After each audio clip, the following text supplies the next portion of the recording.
बिस्मिल्लाहिर्रहमानिर्रहीम, अस्सलामुअलैकुम। Court studio के नए एपिसोड में खुश आमदीद। मैं हूँ आपका मेज़बान आशिर तनवीर। पाकिस्तान के अदालती निज़ाम में जिद्दत की ज़रूरत है, वही जिद्दत जो आलमी दुनिया में हो रही है। आर्बिट्रेशन और मीडिएशन के कवानीन क्या हैं और पाकिस्तान के अदालती निज़ाम में ये कैसे इनकलाब बर्पा कर सकते हैं, इस सब पर बात करने के लिए आज खुसूसी तौर पर हमारे साथ कोर्ट स्टूडियो में मौजूद हैं जनाब आदिल अजीज़ काजी साहब, advocate, supreme court of Pakistan और इस्लामाबाद बार कौंसिल के मेंबर हैं। अस्सलामु अलैकुम सर। वालेकुम अस्सलाम sir, thank you so much, आपने टाइम दिया। शुक्रिया सर, सबसे पहले मुझे बताइएगा कि आर्बिट्रेशन और मीडिएशन क्या एक ही प्रोसेस का नाम है या ये दोनों मुख्तलिफ चीज़ें हैं? शुक्रिया। सबसे पहले तो आपने एक बड़ा ये अहम और आजकल के दौर के हिसाब से लोगों की अवेयरनेस के हवाले से और इस हवाले से बड़ा अच्छा टॉपिक है। और मुझे भी रिसेंटली इस के साथ एफिलिएशन का मौका मिला है और मैंने भी इसको पढ़ा है, रिसर्च किया है। तो बड़ा ये आर्बिट्रेशन और मीडिएशन के जो कॉन्सेप्ट है वो थोड़ा सा डिफरेंट है। जो बेसिक आपका क्वेश्चन ये है कि आर्बिट्रेशन और मीडिएशन में क्या फ़र्क है। तो आर्बिट्रेशन जो है उसका जो लॉ गवर्न करता है वो आर्बिट्रेशन एक्ट 1940 है, और जबकि मीडिएशन का जो है वो प्रोविंसेस का कानून है, पंजाब का, सिंध का, केपीके का और इस्लामाबाद का ADR एक्ट 2017 इस्लामाबाद का है। इसी तरह तमाम सूबों का अपना कानून है, ADR एक्ट है। तो सबसे पहले जो उसका डिफरेंस है वो ये है कि मीडिएशन जो है वो ADR एक्ट के तहत होती है और जो आर्बिट्रेशन है वो आर्बिट्रेशन एक्ट 1940 के तहत हो रही है। दोनों में जो बेसिक डिफरेंस हैं वो जो बेसिक डिफरेंस हैं वो ये है कि जो मीडिएटर है वो ख़ुद कोई फ़ैसला नहीं करता। मीडिएशन में पार्टीज़ फ़ैसला करती हैं, तो मीडिएटर उसको फैसिलिटेट करता है। और मीडिएशन में अपील नहीं हो सकती। इस एक्ट के तहत अपील, रिव्यू कुछ प्रोवाइडेड नहीं है, तो जो भी होगा वो फाइनल होगा। जबकि आर्बिट्रेशन में डिसीजन आर्बिट्रेटर लेता है। उस डिसीजन को जब आर्बिट्रेटर कोर्ट में लेके जाता है, कोर्ट में सबमिट करवाता है, तो रूल ऑफ कोर्ट बनता है। उसके ऊपर भी पार्टीज़ अपीयर होती हैं, आर्गूमेंट्स होती हैं। एक कहती है ना बने, दूसरा कहती है बने, ऑब्जेक्शंस होते हैं। जब बन जाता है तो उसके ऊपर अपीलें प्रोवाइडेड है। तो वो उसका जो प्रोसेस है तकरीबन वही प्रोसेस है जो एक सिविल सूट का प्रोसेस है, जो आर्बिट्रेशन का प्रोसेस वही है। जबकि जो मीडिएशन का जो प्रोसेस है वो उस तरह का नहीं है। मीडिएशन जो है वो जिस तरह से मैं और आप बैठे हुए हैं, आपस में बात कर रहे हैं, इसी तरह रिकॉर्ड नहीं होगी मीडिएशन। तो उसका एक जो सीक्रेसी वाला एलिमेंट है, मेरा और आपका कोई डिस्प्यूट है तो मीडिएटर को पता चलेगा और वो भी रिकॉर्ड के ऊपर नहीं आएगा, उस पर एविडेंस नहीं रिकॉर्ड होगी प्रॉपर। जैसे सिविल सूट में एविडेंस होती है, क्रॉस एग्जामिन होता है, तो दोनों पार्टीज़ बैठती हैं। और जो उसका बेसिक कॉन्सेप्ट है ना वो यही है कि चूँकि यहाँ पे ईगो इन्वॉल्व हो जाती है, पार्टीज़ आपस में बैठना गवारा नहीं करती, तो जो उनका जो फासला हो जाता है उसको जब कोई मीडिएटर क्लोज़ करता है ना, तो चांसेस ये होते हैं कि दोनों पार्टीज़ किसी पॉइंट के ऊपर मुतफिक हों ज़हनी तौर पे, लेकिन वो अपनी ईगो की वजह से दूसरे को बताते नहीं हैं। तो वो मीडिएटर जो है वो यही बेसिक उसका काम होता है कि जो दोनों पार्टी से वो चीज़ एक्सट्रैक्ट करता है। उसमें सेपरेट मीटिंग्स भी होती हैं और जॉइंट मीटिंग्स भी होती हैं। तो वो सेपरेट मीटिंग में अगर उससे वो चीज़ निकलवा लेता है, पार्टी ए से फ़र्ज़ किया, वो कहता है कि मैं इस चीज़ के ऊपर एग्री हूँ। अगर कोई डिस्प्यूट है किसी चीज़ का, तो वो इन केस पैसों का डिस्प्यूट ले लेते हैं। एक मीडिएटर जो एक पार्टी का दूसरी पार्टी के साथ लेन देन है 1 लाख रुपए का, और वो मीडिएशन में आ जाते हैं। तो जो देने वाला होता है उसके जहन में होता है कि अगर ये 50,000 मुझसे ले ले तो मैं ये झगड़ा ख़त्म कर लेता हूँ। तो जो लेने वाला होता है वो शायद राज़ी हो कि अगर इससे मुझे 40,000 भी मिल जाए ना तो मैं 1 लाख का क्लेम छोड़ देता हूँ। लेकिन चूँकि ईगो इन्वॉल्व होती है, आपस में बैठते नहीं हैं, और फिर वो उसको ये नहीं पता चलता कि उसके ख़यालात क्या हैं और इसको उसके ख़यालात नहीं पता चलते। तो मीडिएटर ये बेसिकली दोनों के ख़यालात को आपस में जोड़ता है, और उसको जब पता चल जाता है कि ये 50 देने के लिए तैयार है, वो 40 लेने के लिए तैयार है, तो वो दोनों से अलग-अलग मीटिंग करके दोनों को एग्री कर सकता है और फिर उनका बैठ के एग्रीमेंट करवा देगा। और वो जो एग्रीमेंट होगा वो फाइनल होगा, उसके ऊपर किसी किस्म की अपील नहीं। ज़बरदस्त। और आर्बिट्रेशन में जैसे आपने बताया कि डिफरेंस ही ये है कि कोर्ट में वो फैसला होगी और उस चैलेंजेबल भी होती है, आगे उसकी अपील होगी, फिर उसकी मतलब फिर वो उसी तरह जो सीक्वेंस में सुप्रीम कोर्ट तक मैटर जाता है, वो चलता डिले रहेगा और वो चीज़ें सारी। ठीक है, क्योंकि आपने आर्बिट्रेशन के हवाले से बताया कि ये 1940 का एक्ट है, वो अभी तक चल रहा है, तो इसमें वही वाले फ्लॉज मौजूद हैं जो पुराने कवानीन में होते हैं। नहीं, डेफिनेटली ज़रा कानून तो पुराना है, तो नए दौर के साथ उसकी जो जिद्दत है उसमें आनी चाहिए, और उसमें उस पर वर्किंग हो रही है आजकल जो है वो। इसके ऊपर मीटिंग काफ़ी सारी हुई हैं आर्बिट्रेशन एक्ट के कॉन्टेक्स्ट में कि किस तरह से क्या क्या अमेंडमेंट की जाए। लेकिन ये जो है वो एक आर्बिट्रेशन एक डिफरेंट प्रोसेस है और मीडिएशन टोटली एक डिफरेंट। ठीक हो गया। ये तो सर आपने बता दी है वो दो कवानीन जो आर्बिट्रेशन और मीडिएशन के तहत चल रहे हैं, या इनके तहत आर्बिट्रेशन और मीडिएशन चल रही है। ओवरऑल पाकिस्तान में क्या और भी कवानीन मौजूद हैं ऐसे जिनमें ये वाली लचक मौजूद है कि आप जो है ना कोर्ट में जाएँ, केस हो जाए, लेकिन उसके बाद इस तरह का प्रोसेस हो कि आप सुलह की तरफ बासानी जा सकें? देखें जी, बात यह है कि ये जो है ना मीडिएशन, ये अभी से, ये एक्ट तो 2017 का बना है, लेकिन ये जो इसके अलावा भी बहुत सारी CPC है, सेक्शन 89A है CPC में। अच्छा। तो उस पर ये प्रोविजन ऑलरेडी मौजूद है, ये अभी की नहीं है। और सेक्शन 10 और 12 है फैमिली एक्ट की, फैमिली कोर्ट्स एक्ट की, उस पर ये प्रोविजन मौजूद थी। इसके अलावा आर्टिकल 163 है कानून शहादत के, आप बैठ के हलफ पे फैसला कर सकते हैं, ये भी कोर्ट का प्रोसेस है। फिर कस्टम एक्ट की 195C है। इसके अलावा नैब ऑर्डिनेंस है सेक्शन 25, जो प्ली बारगेन है, वो भी तकरीबन इसी तरह की प्रोविजन है। इस तरह से 47A है सेल्स टैक्स एक्ट की है, और लोकल गवर्नमेंट एक्ट 96 और 97। तो ये बहुत सारे कानून ऐसे हैं हमारे ऑलरेडी जिसमें ये प्रोविजंस मौजूद थी, लेकिन हम जो है वो या अवेयरनेस की वजह से या अदरवाइज़ इसको अडॉप्ट ही नहीं करना चाहते कि। लेकिन जब ये एक्ट आ गया है तो उसका ये है कि इसका चूँकि प्रोसेस नहीं दिया गया था, ये सारे कानून में तो ये मौजूद है, तो उसका जो प्रोसेस होता है कि किस तरीके से मीडिएशन होगी या मीडिएशन कौन कराएगा, और ये जो चीज़ें ये अभी आके इन कानून की वजह से जो लेटेस्ट लॉज बने उनमें ये चीज़ें सेटल हो गई हैं कि इस तरह से मीडिएशन होगी, मीडिएटर कौन होगा, उसकी अपॉइंटमेंट कौन करेगा, उसके लिए क्या फ़ीस स्ट्रक्चर होगा, ये सारी चीज़ें जो हैं वो इसमें दे दी है। तो ये जो लॉ हो गया पूरा। यस, तो अब जो है वो जो पहला जो उस पर कहा जाता था कि जी कि चूँकि उस पर वो सारे प्रोसेस का इल्म नहीं है तो इसलिए हम ज़्यादा उसको अवॉइड करते हैं, लेकिन अब वो बात ख़त्म हो गई है, इसका प्रॉपर प्रोसेस आ गया है, रूल्स आ गए, तो अब मेरे ख्याल में कोई वजह नहीं रह गई है कि हम पहले किसी भी केस को मीडिएशन की तरफ ना लेकर जाए।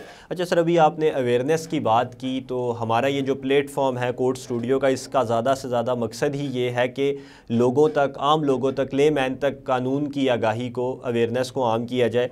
आपने बहुत अच्छी बात की कि जब लोगों को पता होगा तो तभी वो इस तरफ जा सकेंगे। तो इस पर थोड़ा सा मज़ीद मैं आपसे ये चाहूँगा कि एक्ट्स की और कवानीन की बात तो हो गई, एक जो अदालती तरीक़ाकार है मीडिएशन के हवाले से वो भी थोड़ा सा वाज़े कर दें ताकि लोगों को ज़्यादा बारीकी से इस चीज़ का समझ आ जाए।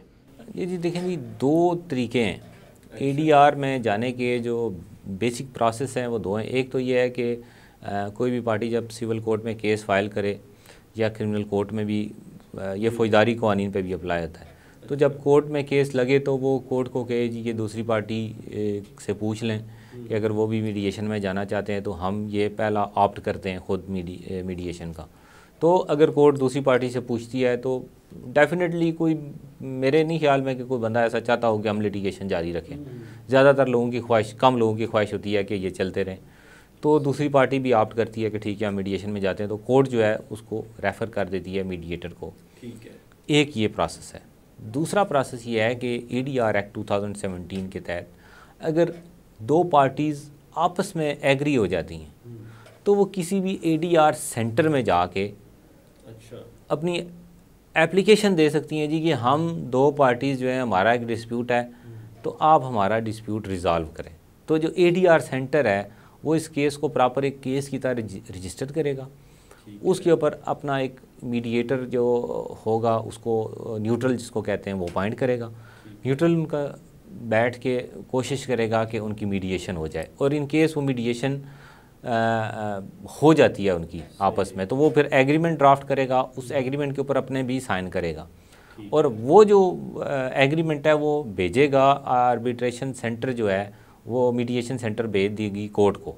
तो कोर्ट उसको रूल ऑफ कोर्ट बना देगी और उसको बतौर डिग्री पास कर देगी, और उसको जिस तरह से एक डिग्री की इम्प्लीमेंटेशन होती है, अगर कोई पार्टी उसके बाद सब्सिक्वेंटली डिसएग्री करती है तो फिर एक डिग्री की तरह उसकी इम्प्लीमेंटेशन होती है।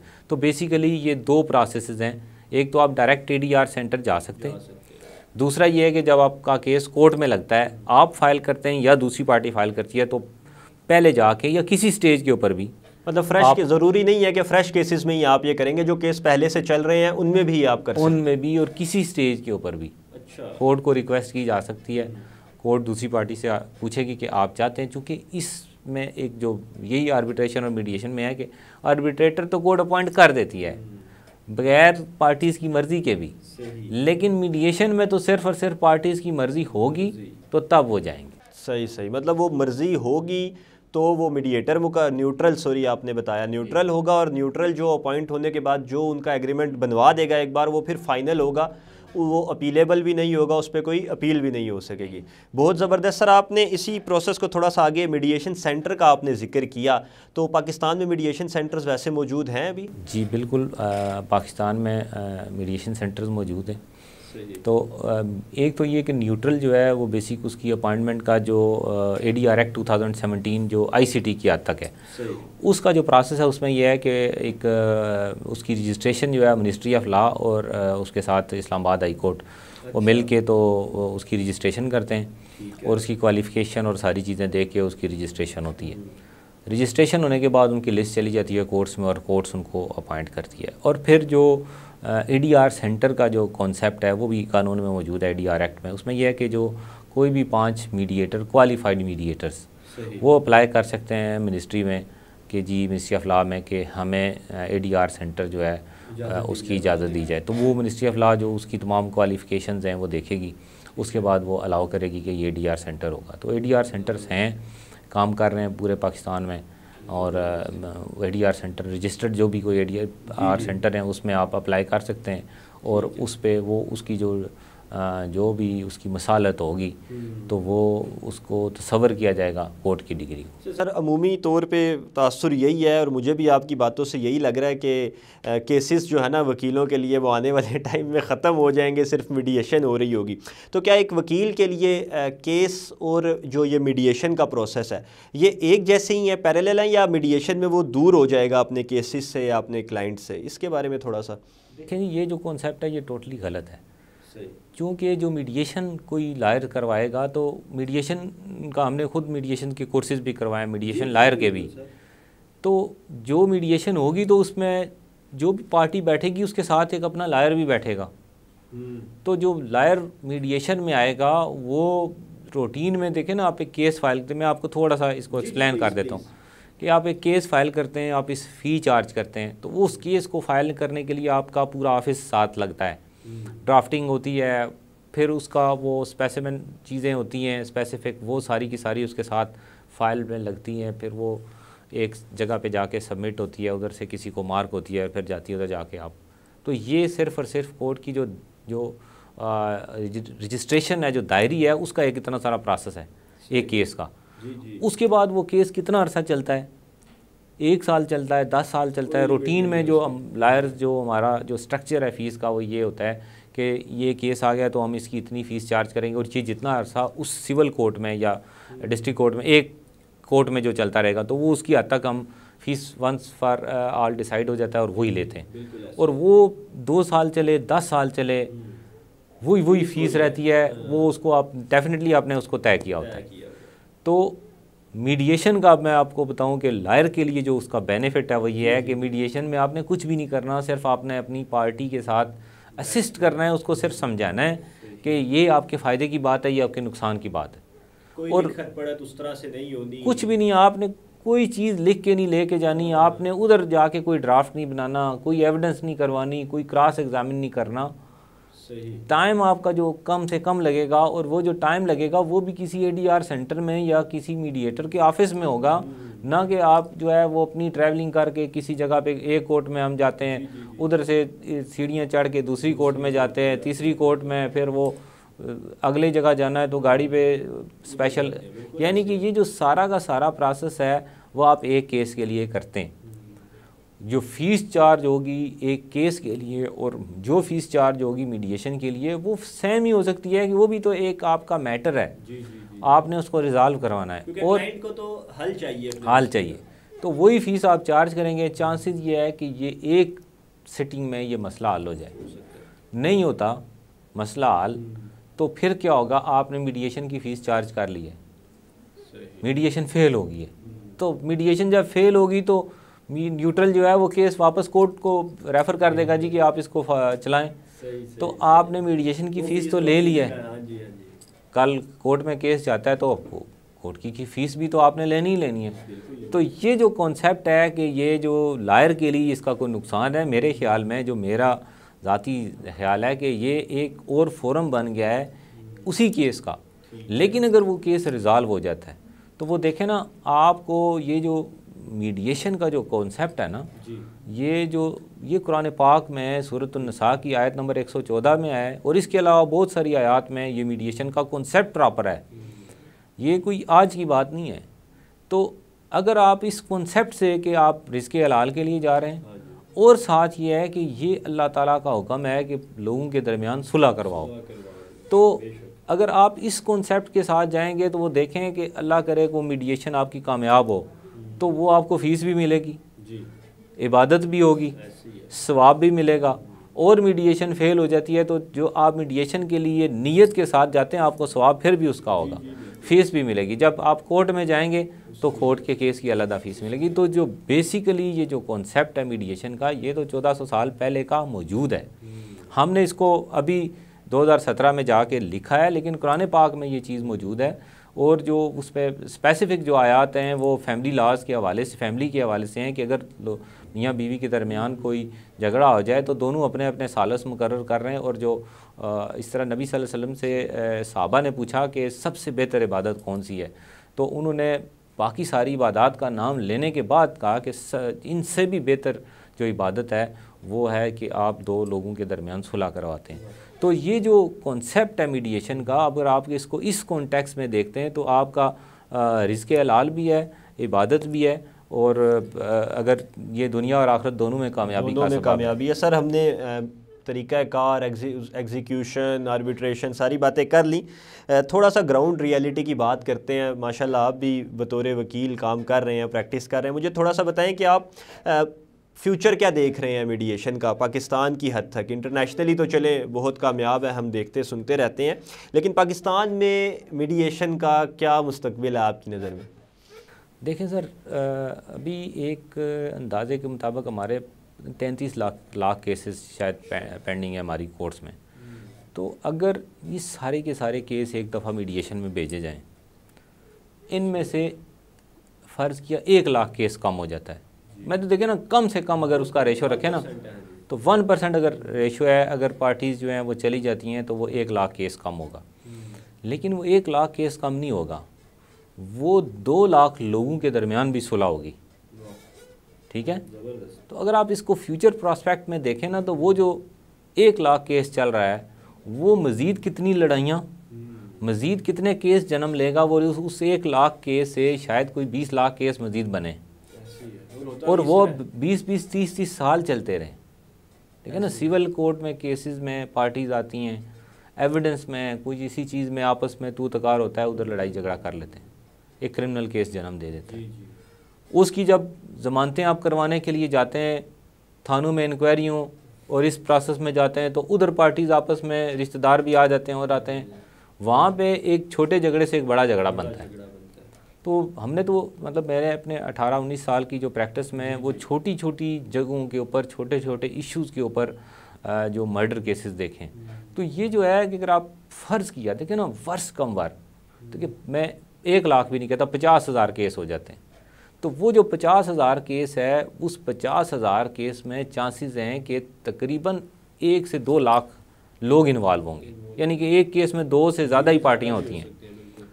तो अगर 2 लाख लोगों की आपस में सुलह हो जाती है और ये 10 दिनों में हो जाती है, 20 दिनों में हो जाती है, सही है, तो आपकी ओवरऑल जो केसेस हैं उनमें से 50,000 केस तो निकलेगा ना। बिल्कुल ऐसे ही है। 50,000 केस निकलने का मतलब है कि फ्यूचर के शायद आपके 1-2 लाख केसेस जो हैं उनकी जो अपीलें जानी थी वो निकल गई हैं। तो कुछ ना कुछ तो कमी है ना, ये नहीं हो सकता। आप इसका जो फ्यूचर है ना है ही है। देखें 2 किस्म के लिटिगेशन जो है ना वो बहुत ज़्यादा जो मैं समझता हूँ कि हमारे यहाँ कॉमन है। एक तो छोटी मोटी लड़ाई झगड़ा और लैंड के जो डिस्प्यूट्स हैं, ठीक है ना, ये तो बहुत ज़्यादा कॉमन हमारा जो डिस्ट्रिक्ट कोर्ट्स की हद तक जो केसेस हैं, ये एक तरफ है। इसके अलावा और बड़े इश्यूज़ हैं, ठीक है ना। और इश्यूज़ क्या हैं? और इश्यूज़ ये हैं कि जो कॉर्पोरेट लेवल के जो डिस्प्यूट्स हैं कि 2 पार्टीज़ का झगड़ा हो गया है और वो जो उनकी प्रॉपर्टी है वो पड़ी है इन केस वो जो उनका जो कराची की बंदरगाह है उसके ऊपर पड़ी है। तो वो डिस्प्यूट अगर वो 2 दिन में बैठ के हल कर लेते हैं तो वो जो उसका जो आइटम है जिसके ऊपर उन 2 पार्टीज़ का डिस्प्यूट हो गया है, किसी वजह से हो गया है, एक कहता है कि हमारी एलसी खुली थी, दूसरा कहता है नहीं खुली थी, कोई भी इशू हो गया है, तो वो जो प्रॉपर्टी या कोई चीज़ जो बिज़नेस उधर पड़ा हुआ है वो जब निकलेगा तो वो सर्कुलेट होगा। वो जो चीज़ है जब वो मार्केट में जाएगी तो वो डिस्ट्रीब्यूट होगी लोगों में, पैसे उससे आएंगे, वही चीज़ स्टक हो के 1 साल के लिए उधर पड़ी रहती है, गोदाम में पड़ी रहती है। तो वो उन पार्टीज़ के ऊपर उस गोदाम की कास्ट आएगी और वो चीज़ जब निकलेगी तो पता नहीं मार्केट से आउटडेटेड हो चुकी होगी।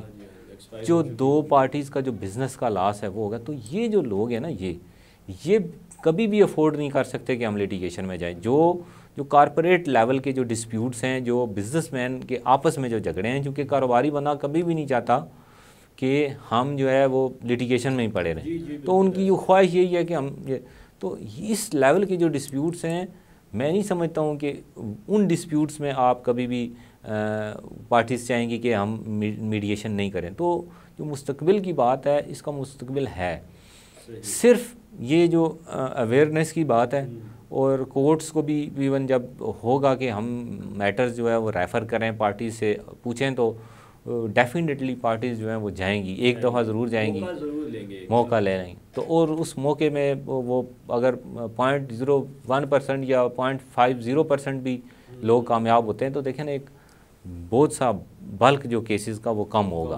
बिल्कुल। अच्छा सर, बहुत बेहतरीन तरीके से हमने इस सब चीज़ को एलेबरेट किया, थैंक्स टू यू। आखिर में सर मुझे बताइएगा कि आप माशाल्लाह हम देखते हैं आर्बिट्रेशन और मीडिएशन के हवाले से आगाही कैंपेन्स हों, कॉन्फ्रेंसेस हों, मीडिया टॉक्स हों, आप बहुत काबिल ज़िक्र किरदार ICT की हद तक तो चलो मैं कहूँगा अदा कर रहे हैं। तो कैसा रिस्पॉन्स देखते हैं लोगों का, सिविल सोसाइटी का, वकला का और जजिस का? अडॉप्ट कर रहे हैं ईज़िली इस चीज़ को या मुश्किल पेश आ रही है? देखिए इनिशियली थोड़ी सी रेजिस्टेंस है, जो आपने क्वेश्चन किया ना वो लायर्स वाला, जी वो भी है सही। और इससे अदरवाइज भी कुछ चीज़ें हैं कि लोग फिलहाल चूँकि नई चीज़ है तो ऑब्जर्व नहीं हो रहा, लेकिन इसको टाइम लगेगा ना। देखिए कोई चीज़ शुरू होती है तो वो एक दिन में नहीं हो जाती, तो इसको मेरे ख्याल में 2-3 साल लगेंगे ताकि इसको हर फर्द को, हर लायर को, हर लिटिगेंट को जब ये पता चलेगा तो उस पर ये होगा कि इसमें काफ़ी बेहतरी आएगी और लोग प्रेफर करेंगे। मेरा नहीं ख्याल है, चूँकि दुनिया में ये कामयाब तरीन है, ADR जो है वो बहुत कामयाब तरीन मॉडल चल रहा है। तो पाकिस्तान में भी मेरे ख्याल में अल्लाह खैर करेगा, ये हमारा जो मज़हब है वो भी इस बात की तरवीज करता है और फिर हमारा कानून भी करता है, तो लोग भी प्रेफर करेंगे कि उनके इश्यूज़ रिज़ॉल्व हों। ठीक है, जैसे आपने ये बात की तो हम इस बात की उम्मीद रखते हैं कि जैसे ही पहले आज तक किसी का डिस्प्यूट होता है तो लोग कहते हैं I will see you in court, तो हम इन फ्यूचर देखेंगे कि I will see you in mediation centre इंशाल्लाह। Thank you so much sir, आपने टाइम दिया जी। तो व्यूवर्स, आपने देखा कि पाकिस्तान के अदालती निज़ाम में जिद्दत के लिए भी बहुत से काम जारी व सारी हैं और अपने प्रोग्राम का अख्ताम इसी जुमले के साथ करूँगा कि कानूनी आगाही ही कानूनी मसाइल से बचने का वाहिद रास्ता है। अपने होस्ट आशिर तनवीर को इजाज़त दीजिए। अल्लाह हाफिज़।